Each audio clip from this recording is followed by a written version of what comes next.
안녕하십니까. 천금숙 권사입니다.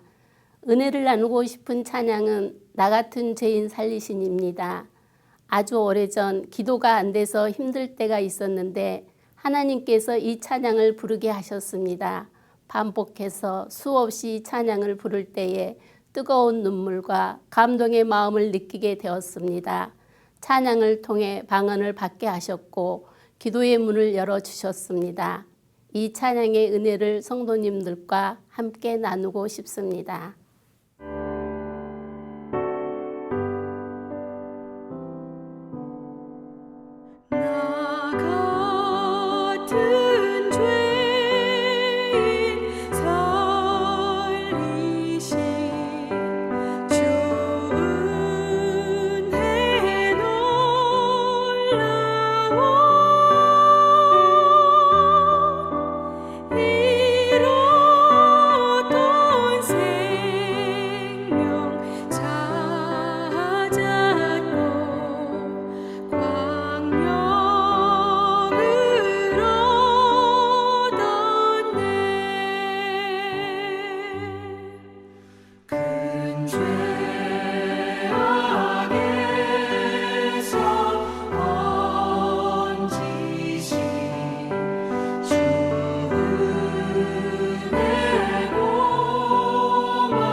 하나님께서 우리에게 주시는 말씀은 레위기 7장 28절부터 38절까지 말씀입니다. 여호와께서 모세에게 말씀하여 이르시되 이스라엘 자손에게 말하여 이르라. 화목 제물을 여호와께 드리려는 자는 그 화목 제물 중에서 그의 예물을 여호와께 가져오되 여호와의 화제물은 그 사람이 자기 손으로 가져올지니 곧 그 제물의 기름과 가슴을 가져올 것이요 제사장은 그 가슴을 여호와 앞에 흔들어 요제를 삼고 또 그 기름은 제단 위에서 불사를 것이며 가슴은 아론과 그의 자손에게 돌릴 것이며 또 너희는 그 화목 제물의 오른쪽 뒷다리를 제사장에게 주어 거제를 삼을지니 아론의 자손 중에서 화목 제물의 피와 기름을 드리는 자는 그 오른쪽 뒷다리를 자기의 소득으로 삼을 것이니라. 내가 이스라엘 자손의 화목 제물 중에서 그 흔든 가슴과 든 뒷다리를 가져다가 제사장 아론과 그의 자손에게 주었나니 이는 이스라엘 자손에게서 받을 영원한 소득이니라. 이는 여호와의 화제물 중에서 아론에게 돌릴 것과 그의 아들들에게 돌릴 것이니 그들을 세워 여호와의 제사장의 직분을 행하게 한 날 곧 그들에게 기름 부은 날에 여호와께서 명령하사 이스라엘 자손 중에서 그들에게 돌리게 하신 것이라. 대대로 영원히 받을 소득이니라. 이는 번제와 소제와 속죄제와 속건제와 위임식과 화목제의 규례라. 여호와께서 시내 광야에서 이스라엘 자손에게 그 예물을 여호와께 드리라 명령하신 날에 시내산에서 이같이 모세에게 명령하셨더라.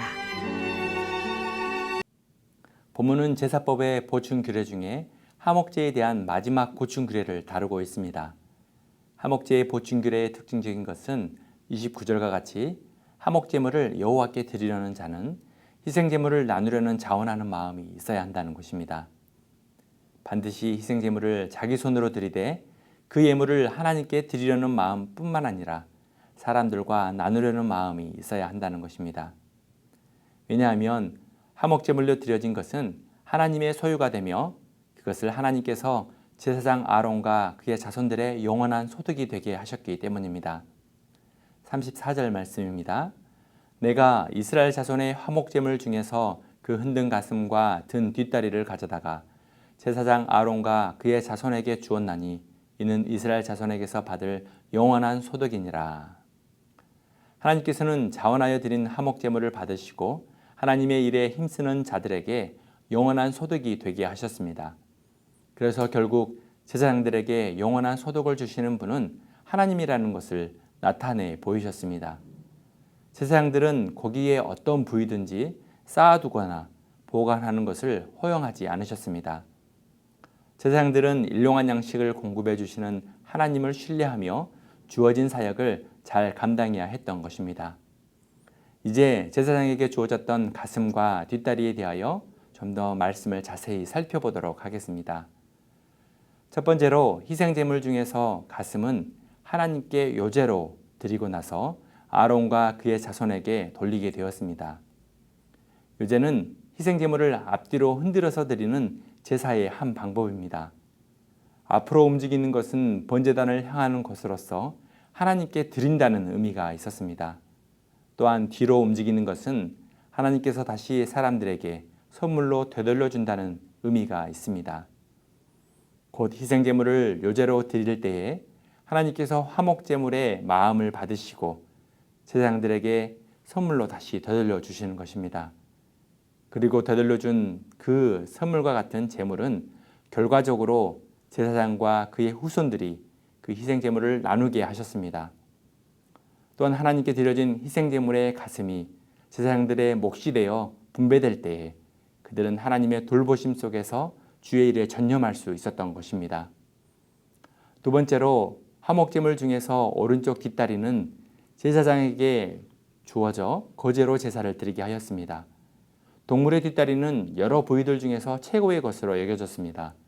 뒷다리는 귀한 손님을 대접할 때 내놓은 부분이기도 하였는데요. 제사장에게 이처럼 좋은 부분이 주어진 것은 하나님의 일을 하는데 전념하는 주의 종의 사역을 하나님께서 기쁘시게 여긴다는 것입니다. 그래서 그들에게 영원한 소득을 주시는 것입니다. 마태복음 6장 33절에 먼저 그의 나라와 의를 구하라.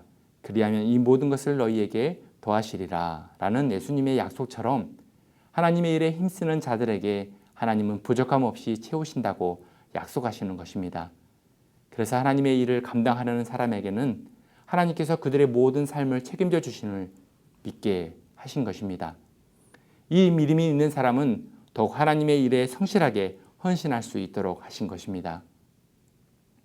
사랑하는 성도 여러분, 이스라엘 백성들이 하나님과의 언약적인 관계 안에서 모든 제사법의 규례를 순종했듯이 우리도 하나님의 말씀에 순종하며 살아가기를 바랍니다.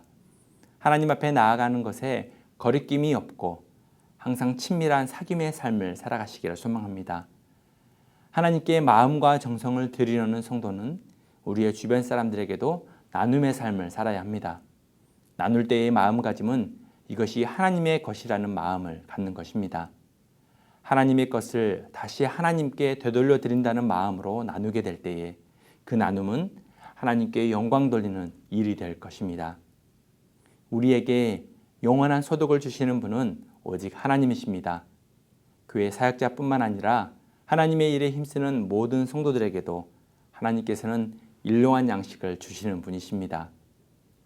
내일 일을 위하여 염려하지 말고 오늘 내게 주신 삶의 자리에서 하나님의 뜻을 위해 기쁨으로 행하시기를 바랍니다. 우리 모두가 하나님의 일에 아낌없이 헌신할 때에 우리의 삶을 책임져 주시고 풍족히 대갚아 주시는 하나님의 은혜를 경험하게 되는 복된 하루가 되기를 소망합니다. 기도드리겠습니다. 사랑의 하나님, 하나님의 말씀에 순종하는 것이 어려운 것이 아니라 기쁨과 감사가 되기를 소망합니다. 하나님께 친밀하게 나아가는 것과 같이 성도와 이웃들을 섬기는데 온 마음을 드리게 하여 주옵소서. 하나님의 뜻에 순종하고 하나님의 영광을 위해 수고할 때에 영원한 소득을 주시는 하나님의 공급함을 경험하는 복된 삶이 되게 하여 주옵소서. 예수 그리스도의 이름으로 기도드립니다. 아멘.